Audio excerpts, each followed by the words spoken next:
Coming up now on Animal Outtakes, coral reefs are some of the most valuable ecosystems found on Earth, and they are also very fragile.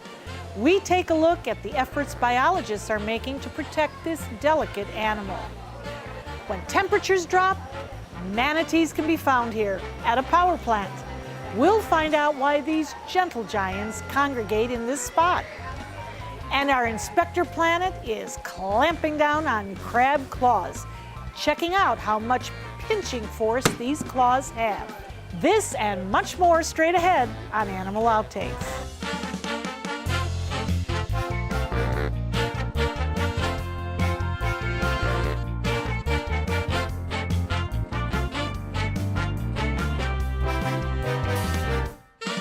Coral reefs are one of the most diverse ecosystems you'll find. They're responsible for protecting our coastlines from storms and erosion and giving us some of the one thing we need to survive: air to breathe. Unfortunately, coral reefs are dying off, but the staff at Florida Aquarium in Tampa are finding new ways to save this very important animal.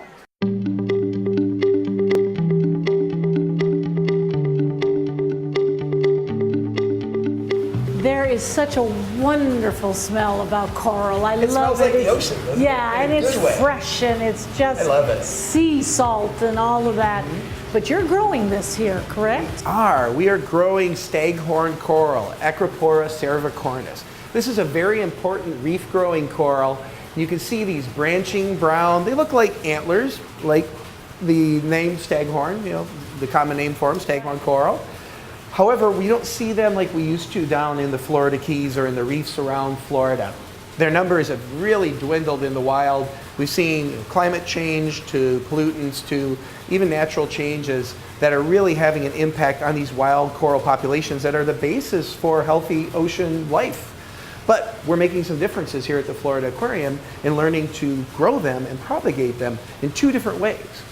So one of those is called fragging or fragmenting. Have you ever grown houseplants at home?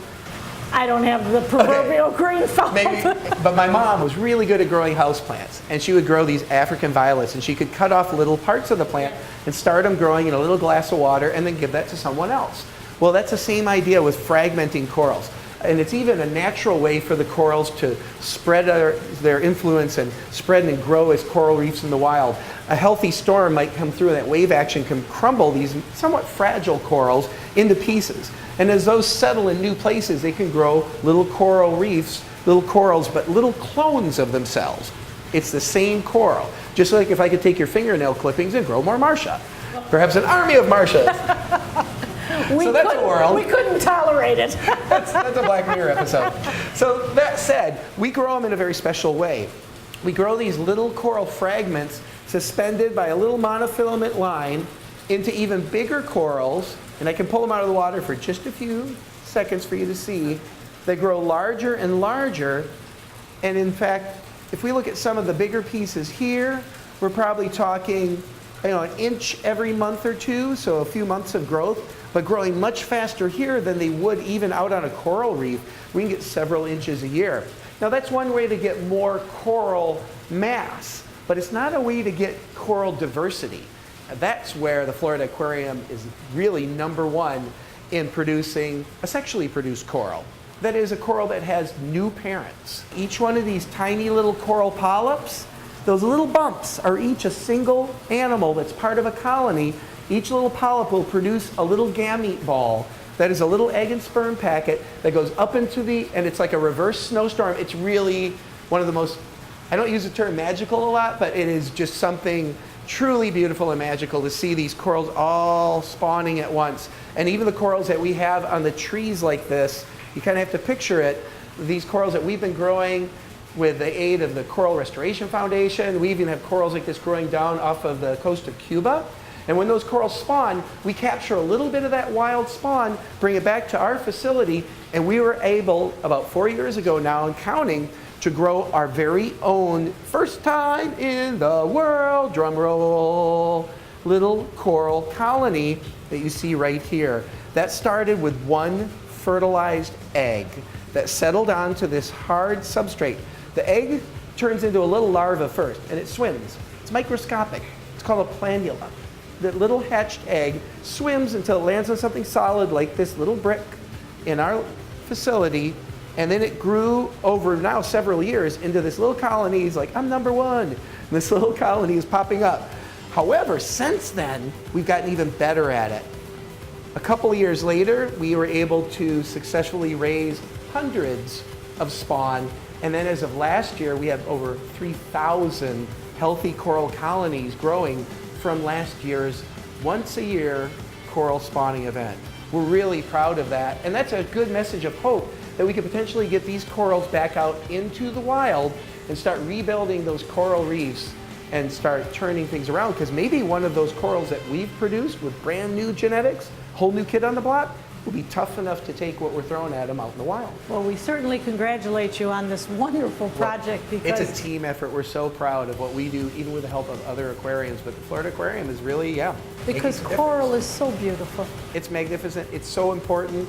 You know, when you take in that big breath of air, remember, thank those coral reefs for about every other breath. There are things you can do to help protect coral reefs. If you swim or dive around reefs, don't touch them, and practice safe boating. Keep your anchor in the sand and not on the reef, and walk the coast and pick up trash. Eric also recommends wearing sunblock that is coral reef safe, especially if you are diving around corals. It is Florida's state marine mammal, an aquatic relative of an elephant. If you guessed a manatee, you guessed right. Manatees have no natural predators, but humans have played a huge part in putting manatees at risk of extinction. But there are people and organizations out there trying to protect them. One such company is educating the public and providing a safe haven for manatees. It may shock you to learn it's an electric company.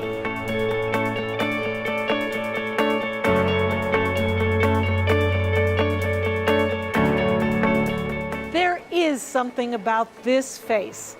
Their large size doesn't scare visitors away. In fact, they are regarded as gentle giants, kind of like the teddy bear of the sea. The manatees found in the United States are called the West Indian manatee.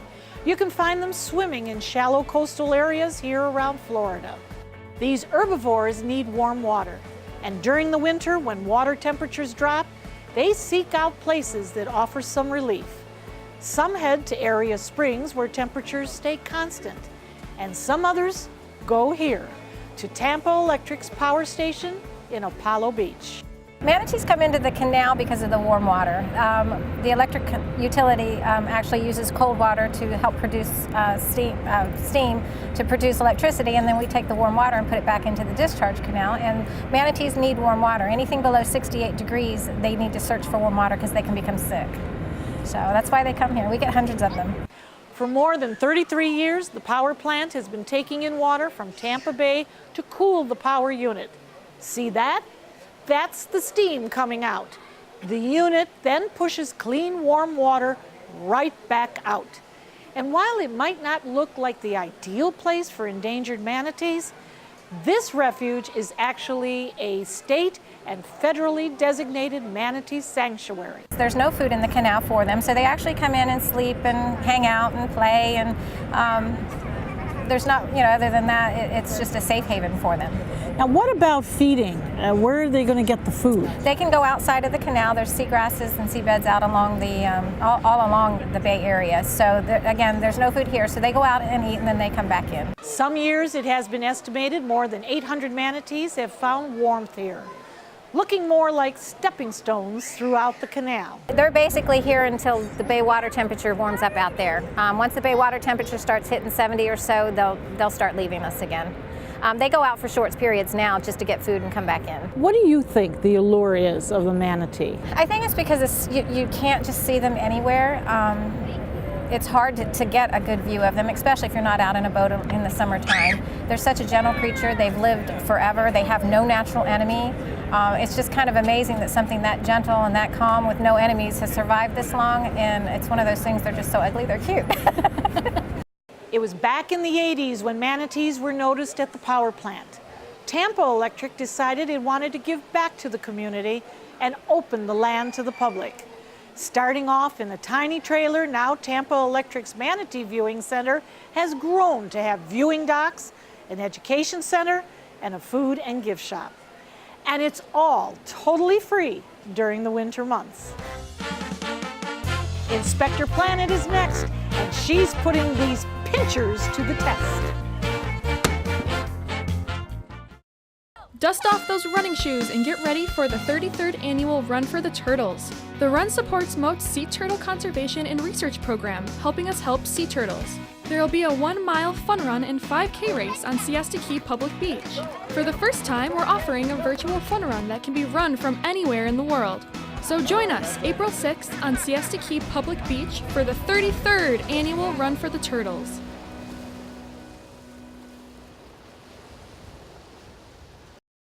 You can be sure your furry friend continues to be loved and cared for even when you can no longer be there for them. Dante's Den provides a permanent, loving home for dogs whose owners have set up a lifetime care program for their beloved companion. We honor the trust placed in us by providing loving care, spacious dens, on-site veterinary care, and plenty of room to run and play. For more information, go to dantesden.org or call 844-DANTES-DEN. Dante's Den, continuing the love.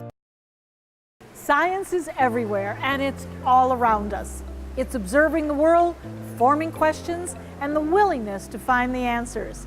It's something our Inspector Planet does every day, and you can too. Hi, my name is Dr. Tracy Finara. I'm an environmental engineer, which means that I use different scientific disciplines to protect the environment, humans, and wildlife. At Moat Marine Laboratory, I use investigation and myth-busting to answer questions.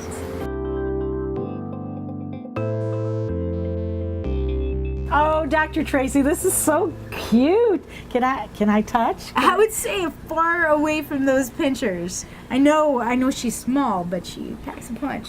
You really think she'd hurt me? I do. I think that that's a good investigation. How hard can a crab pinch? Okay, let's do it. Hi, Cody. Hey, Tracy. I'm so happy to have you here in the crab crushing lab. I'm happy to be here. So you work with crabs all the time, right? All the time. And have you ever been pinched by a crab? I certainly have. And? It hurts. Really Yeah. bad.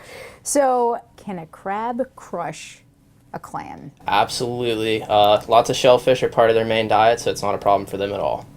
Awesome. So I see that some crabs have crushing claws and cutting claws, but the claws look the same. Tell me a little bit about that. That's correct. Most crabs have what's called a crushing claw and a cutting claw. One's used to crush shell, the other one's used to remove meat material from it. The crushing claw usually has a lot more power than the cutting claw, and the cutting claw is a little bit more ambidextrous, so they can use it slightly better.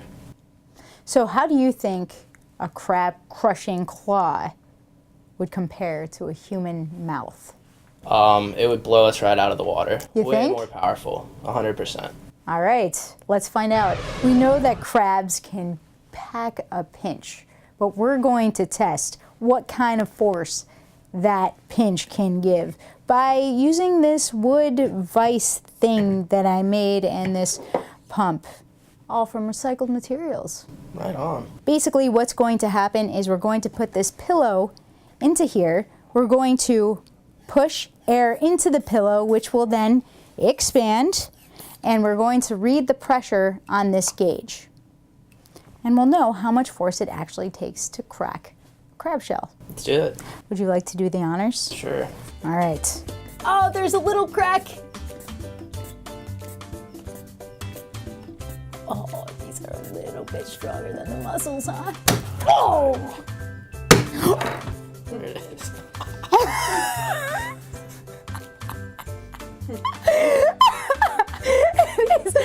That's why you wear goggles. That's why you wear goggles. All right, I still smell like clam, but at least it's not dripping from my eyelashes. So Cody, what is our result? Final pressure is 55 psi.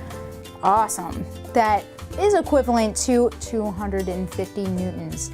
250 to 300 newtons is the typical crab crushing force. However, scientists have found using a force to size relationship that the coconut crab can exert up to a 3,000 Newton force. In comparison, crocodiles can exert 16,000 newtons on their prey. You may be wondering how your jaw, how your molars compare to that force of a crab crush. And in fact, we can exert 1,100 to 1,300 newtons on our food, which is a lot. So, man, bring it on, crabs. Okay, so now we know why you don't want to put your finger near one of their claws. So it would be safe for me to just stay right here Yeah, that's probably a good idea. and hang on to all my digits. Yeah, exactly. So remember, guys, anyone could be a scientist or an engineer with some passion, hard work, and innate curiosity of how the world works. Dr. Tracy comes up with some very interesting topics, and we found some budding scientists with questions of their own.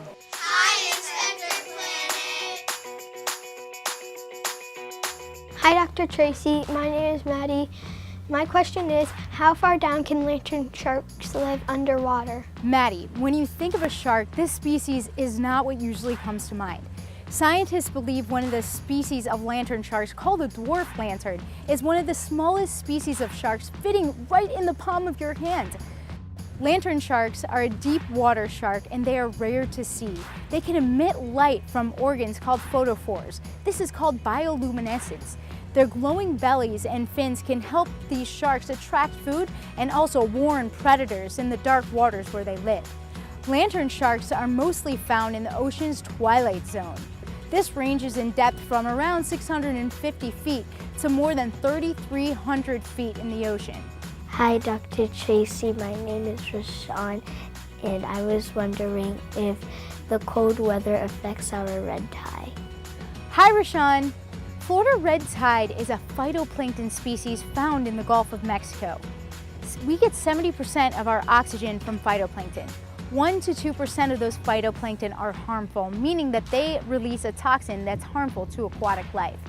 What makes Florida red tide, or Karenia brevis, so special is that they release a toxin that can aerosolize, meaning that it can attach onto sea salt particles in the air and with winds move on shore. And now this toxin, when aerosolized, can be breathed in.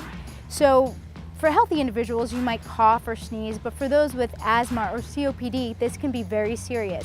This is why Florida red tide blooms are such a big public health threat. That's a really good question to ask, how cold weather can affect Florida red tide blooms.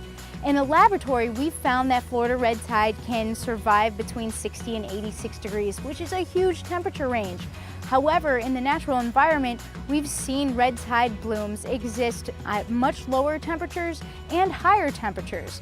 So although at those two points, red tide can get stressed, it doesn't necessarily mean that the blooms will dissipate when we hit that 60-degree mark. Animal Outtakes will be right back. Every dog deserves a lifelong loving home.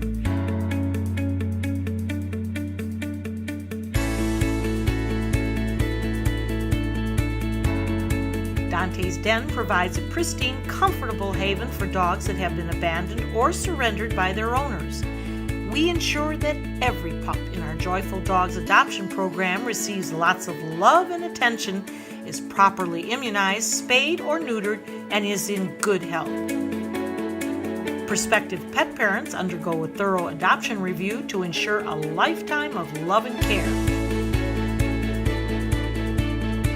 Find your new furry best friend at Dante's Den. For more information, go to dantesden.org or call 844-DANTES-DEN. Dante's Den, continuing the love.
When you're greeting a new dog, how do you approach? There is a right and a wrong way. And trainer Paul is here to show us the do's and don'ts. Paul, one of the most common questions that we get, but we're also fearful of, is as we approach a dog, a human approaching a dog, what is the correct way? Is the dog more afraid than we are, or are we more afraid than the dog? The dog's he's not in theory afraid. He's curious. He wants to smell you. To approach the dog, I was always taught open hand and be low, but as common sense, anybody approaching a dog, if you're walking your dog, you know your dog better than anybody. So you know if your dog is gonna, or you should know if your dog is gonna be apprehensive or if he's gonna say, hey, hi, how you doing? So that's probably rule number one. The handler should know, or the owner should know if the dog is approachable or not. That's probably step number one. Step number two is when you approach the dog, always do it in a slow and reach your hand and let them smell you. Don't go fist out or anything like that, but let the dog smell you. Reach your hand out and then let him come to you. Don't go all the way up to the dog. Now that's for an adult, but you know, a dog like Benson, who is a Newfoundland and is just, we call them the Newfie Goofies. What if a child approaches Benson? The child's going to want a saddle, number one. He's going to want to ride him, think it's a horse. Same principles would apply, but you know, as the owner, you have to know your dog, whether or not it's been around children in the past or not. If it hasn't, then I would be extra cautious with a dog this size, with a child, because children are going to be anxious and excited and want to jump up and hug them and grab them, and that's fine if the dog is used to that. But with children, dogs, they're curious as well as the child is, because they smell, you know, younger and they know that it's a younger, it's not an older person. They smell the anxiety that the kid gives off. So the dog's going to be curious as well as the child. With the dog this size, you just have to be a little apprehensive. And we know about anxiety. If we exude anxiety, or if the child exudes anxiety, can they read it? Absolutely, they smell it, they feel it. Same thing with like storms or firecrackers or, you know, the 4th of July and stuff like that. The dogs, they feel stuff coming. They feel the pressure dropping. They know a storm's coming before we do. They sense, they smell. People give off a fear scent. That if you're afraid of a dog, the dog knows instantly that you know you're giving off a scent that we don't know, but they can smell it. They know that you're afraid of them. So if we go like this and we scratch behind their ears, possibly, we have a friend for life. Yeah, a friend for life. Yes, I always was told for a dog that you don't know, you just pet from top of the ears just to the back, or the eyelids just to the back of the head, and back and forth again. Don't do the muzzle, don't do underneath, nothing like that, just right here, until you just establish the fact that the dog understands that, well, he's a good guy, he's petting me. He's petting me. So just this little area right here, and then once you get established right here, then you can go to patting and petting and stuff. And big dogs love They love to be thumped. I mean, people think, oh, you're beating your dog. That they love the thumping. The thumping is they love it. They love to be known that they're being a good boy, good girl. Stay with us. There's more Animal Outtakes ahead.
Animal Outtakes is produced by Dante's Den Foundation, a nonprofit group dedicated to creating the best life for dogs. If you would like to learn more about Dante's Den, donate, or volunteer, visit our website, dantesden.org. We hope you had fun and learned a thing or two along the way. We'll be back here again next week with even more animals and some wild adventures. Until then, thanks for watching.